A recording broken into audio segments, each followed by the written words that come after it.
एक मालिक है और वो मालिक अपने नौकर से कहता है कि तू हर रोज मुझे 1 लीटर दूध गर्म करके पिलाएगा, ये तेरी ड्यूटी है। तो नौकर रोज 1 लीटर दूध पिलाता था। कुछ दिन बाद नौकर जो है उस दूध में से 1/4 लीटर दूध खुद पी जाता था और बाकी दूध में पानी मिला के मालिक को पिलाता था। फिर कोई मालिक से शिकायत करता है कि साहब ये जो नौकर आपने रखा है ये दूध में गड़बड़ करता है। तो मालिक ने कहा अच्छा ऐसा है क्या? और उसने नौकर की निगरानी के लिए एक और नौकर रखा। अब 2 नौकर हो गए, तो दोनों नौकरों ने 1/4 लीटर दूध खुद पीना शुरू किया और बाकी दूध में वो पानी मिला के मालिक को पिलाते थे। कुछ दिन बाद फिर मालिक को कुछ लोगों ने कहा कि आपके ये 2 नौकर जो हैं वो दूध में पानी मिला के पिला रहे हैं आपको। तो उसने कहा अच्छा ऐसा है। तो उसने एक और नौकर रखा, बोला इन दोनों पे निगरानी रखो। अब 3 नौकर हो गए, तो तीनों 1/4 लीटर दूध पीते थे, मालिक को 1/4 लीटर दूध में पानी मिला के पिलाते थे। मालिक की तबीयत भी थोड़ी कमजोर होने लगी, थोड़ा वीक हो गया वो। फिर किसी ने कहा कि आपका स्वास्थ्य बड़ा गड़बड़ हो गया है, आप तो बहुत कमजोर होते जा रहे हैं, ये नौकर आपके बड़ा गड़बड़ कर रहे हैं। तो उसने बोला अच्छा ऐसा हो रहा है क्या? तो उसने एक और नौकर रखा, बोला इन तीनों पे निगरानी रखो कि ऐसा ना हो। अब जब 4 नौकर रख लिए तो दूध तो 1 ही लीटर था। थोड़े दिन ठीक मिला, फिर चारों नौकर मिल गए और दूध पीने लग गए। अब मालिक को क्या पिलाएं? तो वो क्या करते थे कि जब मालिक सो जाता था तो जो दूध पे थोड़ी मलाई जमती है ना ऊपर, वो मलाई लेके मालिक की मूंछ पे लगा देते थे। सुबह मालिक उठ के कहते कि बड़ी भूख लग रही है, तुम लोगों ने रात को दूध नहीं पिलाया? तो कहते नहीं नहीं मालिक पिलाया, आपका हाजमा खराब है, आपकी तबीयत ठीक नहीं है। वो कहता क्यों, कैसे? और फिर वो मालिक को आईना दिखाते, कहते ये देखिए साहब अभी भी प्रूफ है। कौन सा प्रूफ है? आपके मूंछ पे देखिए मलाई जमी हुई है। तो अब मुझे बताइए दोस्तों कि ये कहानी है या हकीकत? हकीकत है। तो इसमें मालिक कौन है और नौकर कौन है? हाँ आप बताइए। इसमें मालिक जो है जनता है और नौकर जो है वो सरकार है। हाँ बिल्कुल सही पहचाना आपने। आप लोगों ने भी ये बात पहचान ली थी। दोस्तों अब मुझे बताइए कि ये जो बड़े बड़े घोटाले होते हैं देश में और जो पैसा लूटा जाता है वो किसका पैसा जाता है? हाँ हाँ आप बताइए। सरकार का। सरकार का पैसा जाता है। लेकिन सरकार के पास ये जो पैसा आता है वो आता कहां से? हाँ हाँ बताइए। टैक्सेस। बिल्कुल सही, टैक्सेस से। अच्छा आप में से कितने लोग हैं जो टैक्स नहीं भरते? जरा संभाल के जवाब दीजिएगा, इनकम टैक्स डिपार्टमेंट देख रहा है ये शो। बताइए आप में से कितने ऐसे हैं जो टैक्स नहीं भरते? तो कई लोग हैं यहां पर जो टैक्स नहीं भरते। दोस्तों यही सवाल हमने देश में अलग अलग किस्म के लोगों से पूछा और उन्होंने हमें क्या जवाब दिया, आइए देखते हैं। आप टैक्स भरते हैं? टैक्स? किस बात का? टैक्स। मेरे इतना इनकम ही नहीं है कि मैं टैक्स भरूंगा। यहाँ कमाने खाने को तो पूरा नहीं पेट भरता, कहाँ से टैक्स भरूंगा साहब? टैक्स। इतनी कमाई नहीं होती, टैक्स कहाँ से दूंगा? फ्रेंड वाले, हमको क्या पता है कि टैक्स क्या होता है। किसका टैक्स है ये? आप टैक्स भरते हैं? किस चीज का टैक्स मतलब? हम टैक्स नहीं भरते। सर ड्राइवर आदमी हो, 10,000 का नौकरी कर रहे हो, उसको टैक्स क्यों भरे? क्या आप लोग टैक्स भरते हैं? नहीं नहीं। काय का भरते टैक्स? नहीं भरते। हम छोटे आदमी लोग नहीं भर पाएंगे, नहीं भरते। अरे पैसा ही नहीं तो टैक्स काहे को भरूंगा? नहीं टैक्स वैक्स तो मेरे को मालूम नहीं उसके बारे में। टैक्स में नहीं भरता। नहीं टैक्स फिलहाल नहीं भरता हूँ। हम नहीं भरते। नहीं नहीं नहीं नहीं नहीं नहीं।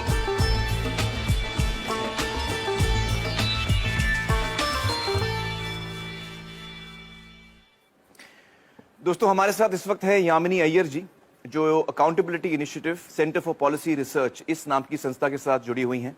यामिनी जी बहुत बहुत शुक्रिया हमारे साथ जुड़ने का। मुझे बताइए कि इन सारे लोगों का कहना है कि ये टैक्स नहीं भरते, ये बात कितनी सही है कितनी गलत है? बिल्कुल गलत। इस वीडियो में सारे लोगों ने टैक्स भरा है। कैसे?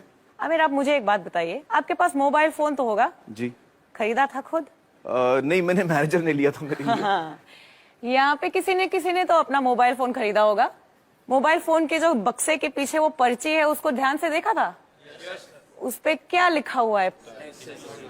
Inclusive of taxes. तो जब मोबाइल फोन खरीदा तो आपने भी टैक्स दिया, सभी ने टैक्स दिया और जब मोबाइल फोन का बिल भी भरते हैं तो उस पे भी टैक्स देते हैं। लेकिन हर आदमी तो मोबाइल फोन नहीं खरीद पाता। मोबाइल फोन को छोड़िए, अगर आप सोचें आपके रोज की जिंदगी में सुबह से लेकर शाम तक जिन सभी चीजों का आप प्रयोग करते हैं वो कहीं से आपने खरीदा तो टैक्स दिया, टूथपेस्ट खरीदा टैक्स भरा, ब्रश खरीदा टैक्स भरा, कोम खरीदा टैक्स भरा, खाने पीने की चीजों पर भी टैक्स पड़ता है। जो कुछ भी पैकेज से आपने खरीदा, चिप्स खरीदा, पैकेज नमक खरीदा या चीनी खरीदा, उस पे टैक्स, दाल खरीदी उस पे टैक्स, चाय की पत्ती उस पे टैक्स।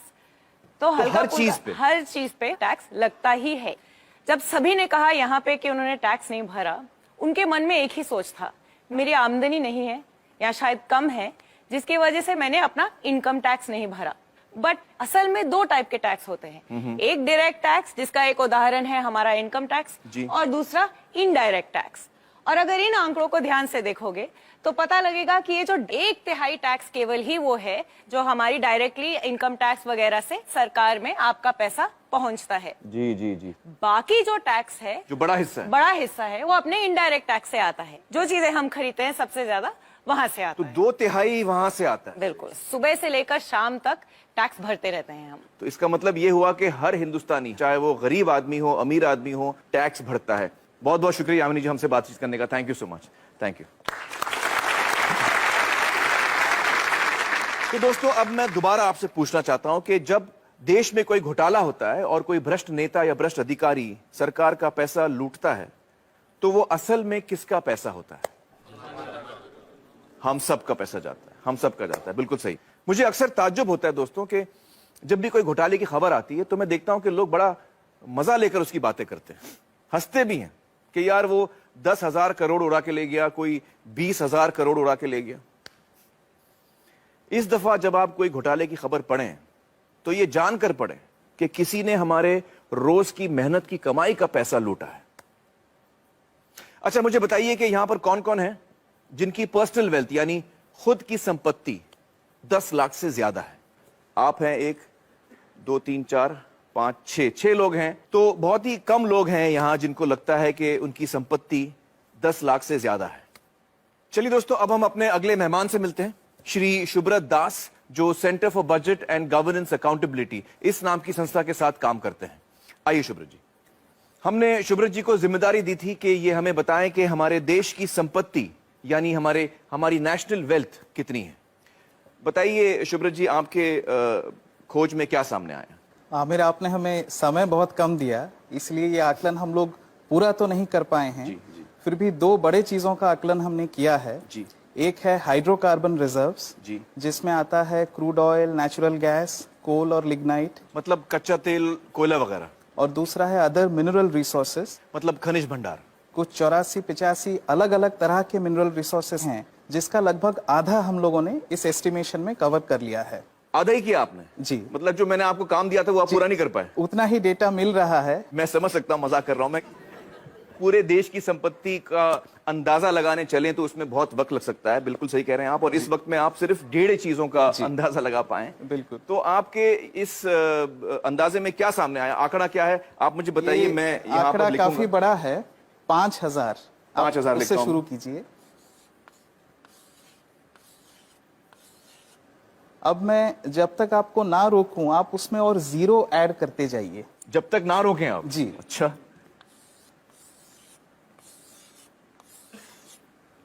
कुछ और जीरोस लगाइए। तो ये तो बोर्ड खत्म हो गया शुभ्रत जी।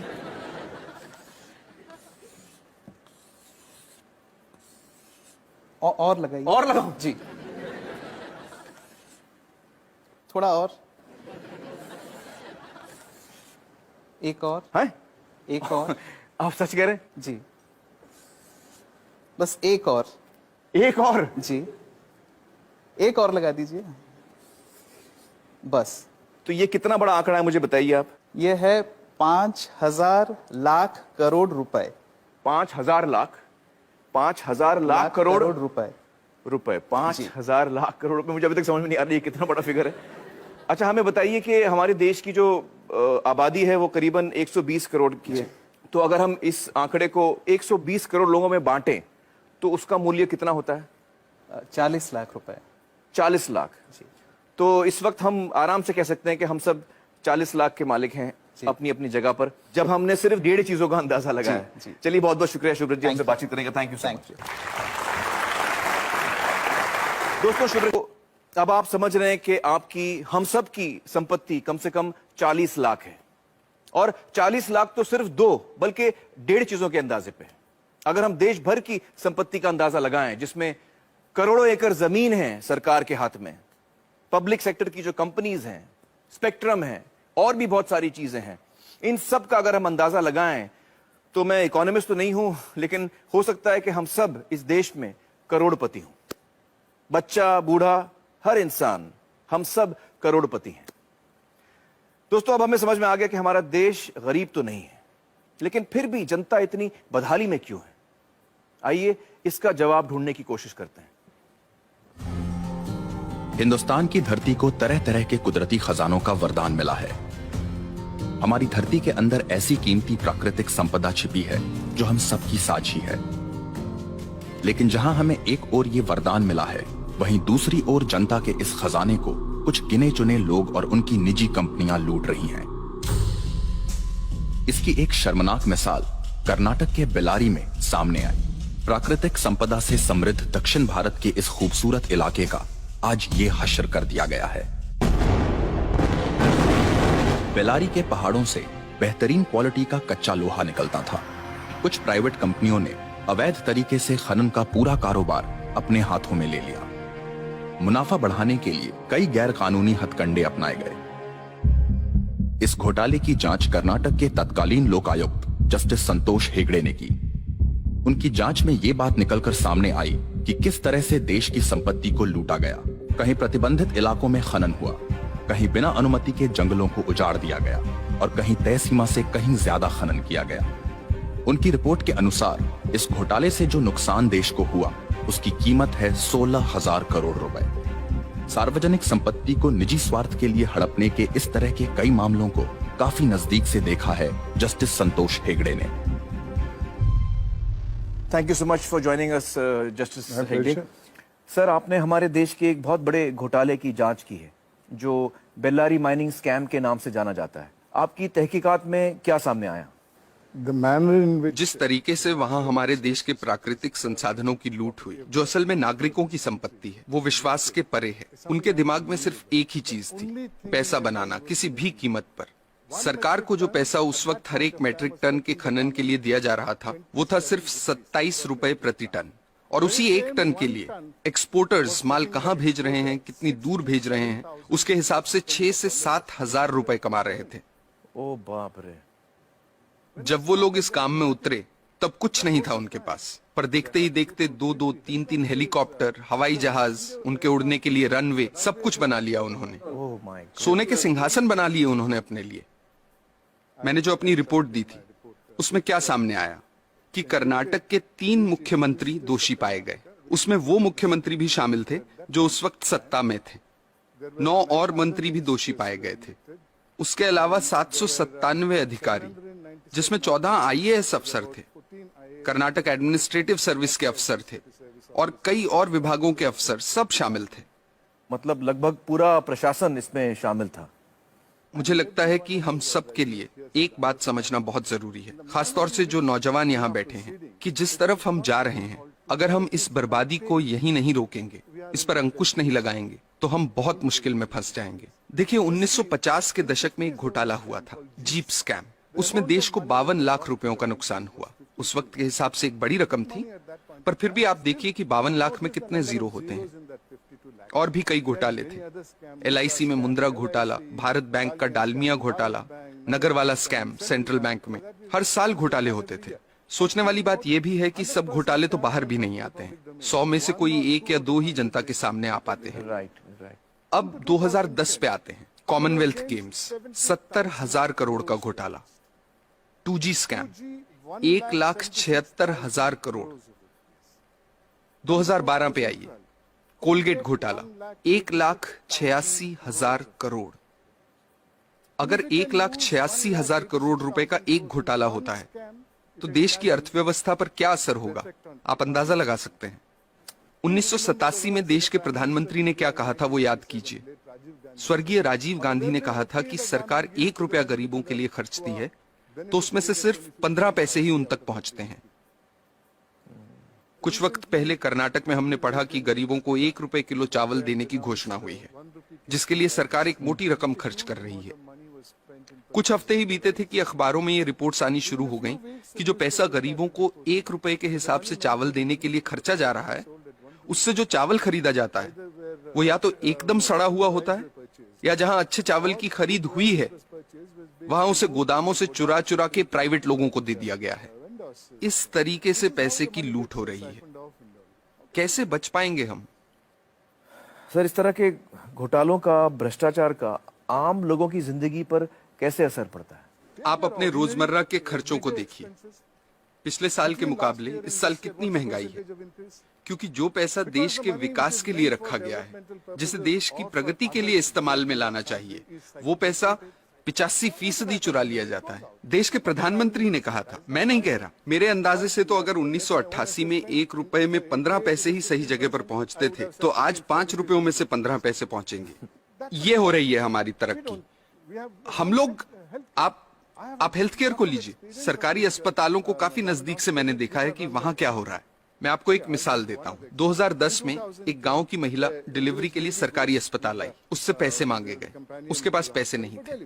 अस्पताल ने साफ इनकार कर दिया। महिला के साथ जो व्यक्ति था वो पैसों का इंतजाम करने गांव भागा। फिर अस्पताल वालों ने महिला को कहा कि यहाँ मत बैठो, बाहर जाओ। वो बेचारी उस हालत में सड़क पार करके बाहर बस स्टॉप पर जाकर बैठ गई। जब तक पैसों का इंतजाम होता, बाहर उसी बस स्टॉप पर उसकी डिलीवरी हुई।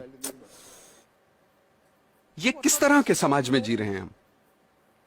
मुझे लगता है कि लालच तो एक बात है, लेकिन लालची होने के साथ साथ हम अपनी इंसानियत भी पूरी तरह से खो रहे हैं। हम इंसान से शैतान बन रहे हैं। हमें इस बात से कोई फर्क नहीं पड़ रहा कि दूसरे लोगों के साथ क्या हो रहा है। हर जगह, हर डिपार्टमेंट का यही हाल है। कुछ ईमानदार लोग भी हैं। मैं ये नहीं कह रहा कि सभी 125 करोड़ लोग बेईमान हैं, लेकिन ज्यादातर लोग मजबूरी में ईमानदार हैं, क्योंकि उनके पास बेईमानी करने का मौका ही नहीं है। आज के हालात ऐसे हैं कि एक आदमी जो बड़े ओहदे पे है, वो अगर दूसरे पर उंगली उठाकर कहता है कि आप भ्रष्ट हैं, करप्ट हैं, तो सामने वाला इनकार नहीं करता। वो पलटकर कहता है कि आप नहीं हो क्या भ्रष्ट? That's so true. That is so true. ऐसी सोच बन चुकी है। यहाँ जो नौजवान मौजूद हैं उनसे मैं कुछ कहना चाहता हूँ। Sure, please. मेरी पीढ़ी के लोग अब हालात नहीं बदल पाएंगे। अब सिर्फ आप ही हालात बदल सकते हैं। और आपके लिए अच्छी बात यह है कि लालच सब सरहदें पार कर चुका है, सिर के ऊपर निकल गया है। अब और ऊपर जाने की जगह ही नहीं बची। आपके पास मौका है उसे नीचे लाने का। ये काम आपको जरूर करना है, मेरी खातिर नहीं, अपनी खातिर, अपने बच्चों की खातिर।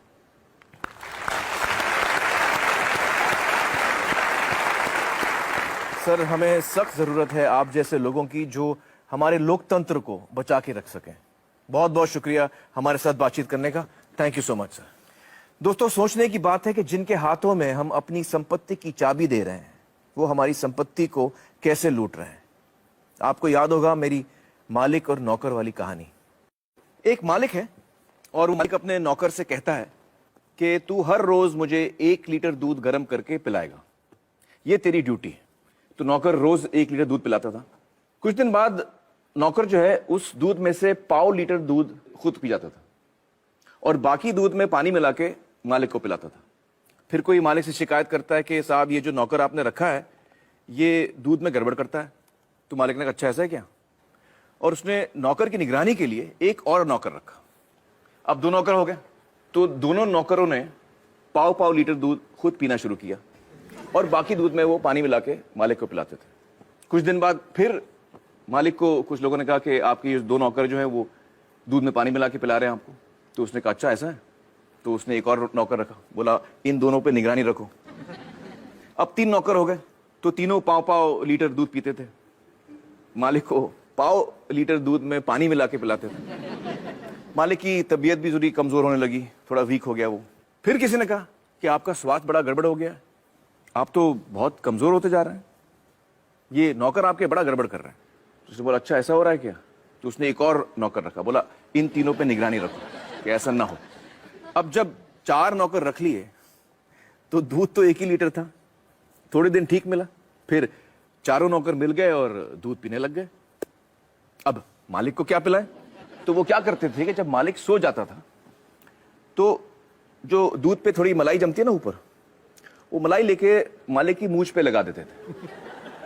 सुबह मालिक उठ के कहते कि बड़ी भूख लग रही है, तुम लोगों ने रात को दूध नहीं पिलाया?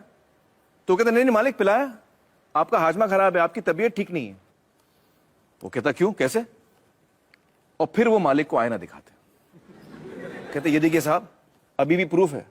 कौन सा प्रूफ है? आपके मूंछ पे देखिए मलाई जमी हुई है। तो अब मुझे बताइए दोस्तों कि ये कहानी है या हकीकत? हकीकत है। तो इसमें मालिक कौन है और नौकर कौन है? हाँ आप बताइए। इसमें मालिक जो है जनता है और नौकर जो है वो सरकार है। हाँ बिल्कुल सही पहचाना आपने। आप लोगों ने भी ये बात पहचान ली थी। दोस्तों अब मुझे बताइए कि ये जो बड़े बड़े घोटाले होते हैं देश में और जो पैसा लूटा जाता है, वो किसका पैसा जाता है? हाँ हाँ आप बताइए। सरकार का। सरकार का पैसा जाता है। लेकिन सरकार के पास ये जो पैसा आता है वो आता कहां से? हाँ हाँ बताइए। टैक्सेस। बिल्कुल सही, टैक्सेस से। अच्छा, आप में से कितने लोग हैं जो टैक्स नहीं भरते? जरा संभाल के जवाब दीजिएगा, इनकम टैक्स डिपार्टमेंट देख रहा है ये शो। बताइए, आप में से कितने ऐसे हैं जो टैक्स नहीं भरते? तो कई लोग हैं यहां पर जो टैक्स नहीं भरते। दोस्तों यही सवाल हमने देश में अलग अलग किस्म के लोगों से पूछा और उन्होंने हमें क्या जवाब दिया, आइए देखते हैं। आप टैक्स भरते हैं? टैक्स? किस बात का? टैक्स। मेरे इतना इनकम ही नहीं है कि मैं टैक्स भरूंगा। यहाँ कमाने खाने को तो पूरा नहीं पेट भरता, कहाँ से टैक्स भरूंगा साहब? टैक्स। इतनी कमाई नहीं होती टैक्स कैसे दूंगा? बैंड वाले हमको क्या पता है कि टैक्स क्या होता है। किसका टैक्स है ये? आप टैक्स भरते हैं? किस चीज का? टैक्स मतलब? हम टैक्स नहीं भरते। सर ड्राइवर आदमी हो, 10,000 का नौकरी कर रहे हो, उसमें टैक्स क्या भरे? क्या आप लोग टैक्स भरते हैं? नहीं नहीं। काय का भरते टैक्स? नहीं भरते। हम छोटे आदमी लोग नहीं भर पाएंगे, नहीं भरते। अरे पैसा ही नहीं तो टैक्स काय को भरूंगा? नहीं टैक्स वैक्स मेरे को मालूम नहीं उसके बारे में। टैक्स में नहीं भरता। नहीं टैक्स फिलहाल नहीं भरता हूँ। हम नहीं भरते। नहीं नहीं नहीं नहीं नहीं नहीं।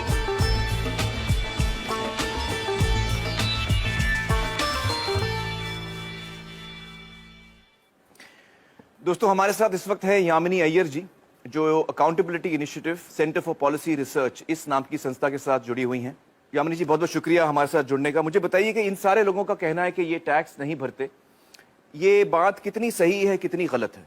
बिल्कुल गलत। इस वीडियो में सारे लोगों ने टैक्स भरा है। कैसे?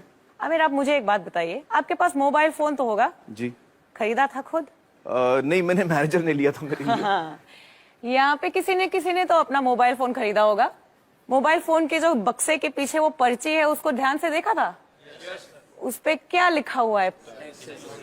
Inclusive of taxes. तो जब मोबाइल फोन खरीदा तो आपने भी टैक्स दिया, सभी ने टैक्स दिया, और जब मोबाइल फोन का बिल भी भरते हैं तो उस पे भी टैक्स देते हैं। लेकिन हर आदमी तो मोबाइल फोन नहीं खरीद पाता। मोबाइल फोन को छोड़िए, अगर आप सोचें आपके रोज की जिंदगी में सुबह से लेकर शाम तक जिन सभी चीजों का आप प्रयोग करते हैं वो कहीं से आपने खरीदा तो टैक्स दिया।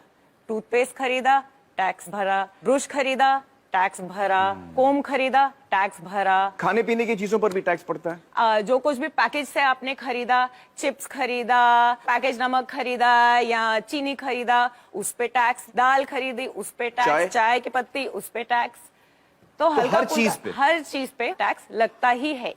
जब सभी ने कहा यहाँ पे कि उन्होंने टैक्स नहीं भरा, उनके मन में एक ही सोच था, मेरी आमदनी नहीं है या शायद कम है, जिसकी वजह से मैंने अपना इनकम टैक्स नहीं भरा। बट असल में दो टाइप के टैक्स होते हैं, एक डायरेक्ट टैक्स जिसका एक उदाहरण है हमारा इनकम टैक्स, और दूसरा इनडायरेक्ट टैक्स। और अगर इन आंकड़ों को ध्यान से देखोगे तो पता लगेगा कि ये जो 1/3 टैक्स केवल ही वो है जो हमारी डायरेक्टली इनकम टैक्स वगैरह से सरकार में आपका पैसा पहुंचता है। जी जी जी। बाकी जो टैक्स है, जो बड़ा हिस्सा है वो अपने इनडायरेक्ट टैक्स से आता है। जो चीजें हम खरीदते हैं सबसे ज्यादा वहां से आता है। तो 2/3 वहां से आता है। बिल्कुल, सुबह से लेकर शाम तक टैक्स भरते रहते हैं हम। तो इसका मतलब ये हुआ कि हर हिंदुस्तानी, चाहे वो गरीब आदमी हो अमीर आदमी हो, टैक्स भरता है। बहुत बहुत शुक्रिया यामिनी जी हमसे बातचीत करने का। Thank you so much. Thank you. तो दोस्तों अब मैं दोबारा आपसे पूछना चाहता हूं कि जब देश में कोई घोटाला होता है और कोई भ्रष्ट नेता या भ्रष्ट अधिकारी सरकार का पैसा लूटता है तो वो असल में किसका पैसा होता है? हम सब का पैसा जाता है, हम सब का जाता है, बिल्कुल सही। मुझे अक्सर ताज्जुब होता है दोस्तों कि जब भी कोई घोटाले की खबर आती है तो मैं देखता हूं कि लोग बड़ा मजा लेकर उसकी बातें करते हैं, हंसते भी हैं कि यार वो 10,000 करोड़ उड़ा के ले गया, कोई 20,000 करोड़ उड़ा के ले गया। इस दफा जब आप कोई घोटाले की खबर पढ़ें तो ये जानकर पढ़ें कि किसी ने हमारे रोज की मेहनत की कमाई का पैसा लूटा है। अच्छा मुझे बताइए कि यहां पर कौन कौन है जिनकी पर्सनल वेल्थ यानी खुद की संपत्ति 10 लाख से ज्यादा है? आप हैं 1 2 3 4 5 6 लोग हैं। तो बहुत ही कम लोग हैं यहां जिनको लगता है कि उनकी संपत्ति 10 लाख से ज्यादा है। चलिए दोस्तों अब हम अपने अगले मेहमान से मिलते हैं, श्री शुभ्रत दास, जो centre for budget and governance accountability इस नाम की संस्था के साथ काम करते हैं। आइए शुभ्रत जी। हमने शुभ्रत जी को जिम्मेदारी दी थी कि ये हमें बताएं कि हमारे देश की संपत्ति यानी हमारी नेशनल वेल्थ कितनी है। बताइए शुभ्रत जी, आपके खोज में क्या सामने आया? आमिर, आपने हमें समय बहुत कम दिया, इसलिए ये आकलन हम लोग पूरा तो नहीं कर पाए हैं। जी। फिर भी 2 बड़े चीजों का आकलन हमने किया है। जी। एक है हाइड्रोकार्बन रिजर्व्स, जी, जिसमें आता है क्रूड ऑयल, नेचुरल गैस, कोल और लिग्नाइट, मतलब कच्चा तेल, कोयला वगैरह। और दूसरा है अदर मिनरल रिसोर्सेज, मतलब खनिज भंडार। कुछ 84-85 अलग अलग तरह के मिनरल रिसोर्सेज हैं, जिसका लगभग आधा हम लोगों ने इस एस्टिमेशन में कवर कर लिया है। आधा ही किया आपने? जी। मतलब जो मैंने आपको काम दिया था वो आप पूरा नहीं कर पाए? उतना ही डेटा मिल रहा है। मैं समझ सकता हूं, मजाक कर रहा हूं मैं। पूरे देश की संपत्ति का अंदाजा लगाने चलें तो उसमें बहुत वक्त लग सकता है, बिल्कुल सही कह रहे हैं आप। और इस वक्त में आप सिर्फ 1.5 चीजों का अंदाजा लगा पाए। बिल्कुल। तो आपके इस अंदाजे में क्या सामने आया? आंकड़ा क्या है आप मुझे बताइए। मैं यहाँ पर आंकड़ा लिखूंगा। काफी बड़ा है, 5,000। 5,000 उससे शुरू कीजिए। अब मैं जब तक आपको ना रोकूं आप उसमें और 0 ऐड करते जाइए। जब तक ना रोकें आप? जी। अच्छा,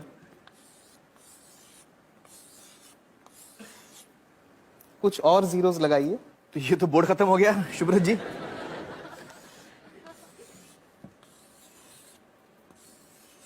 और लगाइए। और लगाओ जी, थोड़ा और, एक और है? एक और। आप सच कह रहे हैं? जी, बस एक और। एक और? जी, एक और लगा दीजिए बस। तो ये कितना बड़ा आंकड़ा है मुझे बताइए आप। ये है 5,000 लाख करोड़ रुपए। 5,000 लाख? 5,000 लाख करोड़ रुपए। 5,000 लाख करोड़ रुपए। मुझे अभी तक समझ में नहीं आ रही है कितना बड़ा फिगर है।